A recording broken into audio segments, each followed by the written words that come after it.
All right, guys. So today I'm going to continue my divorce story. So this is my divorce story part 2.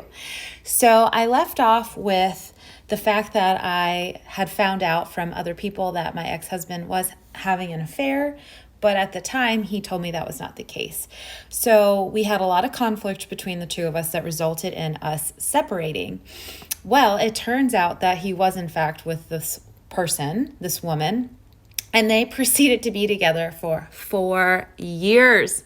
4 years, you guys. 4 whole long years of my life, I had to deal with this woman. And let me tell y'all, that shit was not easy. That was a really challenging time. And the way that I got through it was when I discovered that book in Barnes & Noble, and I realized that I was in control of my reality and I could change my life by changing my thoughts and my beliefs. And so from that moment, I just started working on myself. And I had always really wanted Luke to grow up in a home that felt loving. My son, Luke, by the way, if I didn't say that before, that's my son's name.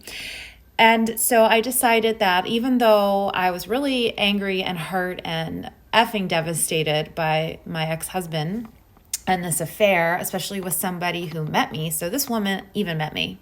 She had met me before they deployed, and she knew that he had a kid, and it just, for them at that time, it didn't matter, you know? And so that had crushed my soul. It crushed my soul, crushed my spirit. I thought my life was never going to be the same. I thought I was going to be alone forever. I thought nobody loved or cared about me. And so I'm just destined to be alone and lonely. But I still chose to put all of those feelings aside and co-parent as best as I could with my ex-husband for the sake of Luke. I didn't want him to feel like he had to choose between his parents. I didn't think that was a fair thing to do for him. Even though I was hurting, I was angry, I was devastated.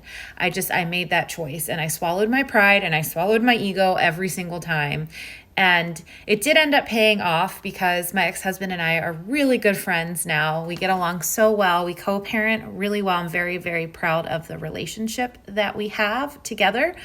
But it took a lot of intention, and it took a lot of inner work on myself and a lot of healing myself. And really, really important, it took me forgiving him of what happened without necessarily telling him that I forgave him, but just doing the inner work for myself and letting him go and forgiving him. And eventually we did have a conversation, but this was like years into us being divorced when we had that conversation. But I can tell you for sure that working on myself was the key that made such a big difference in the relationship that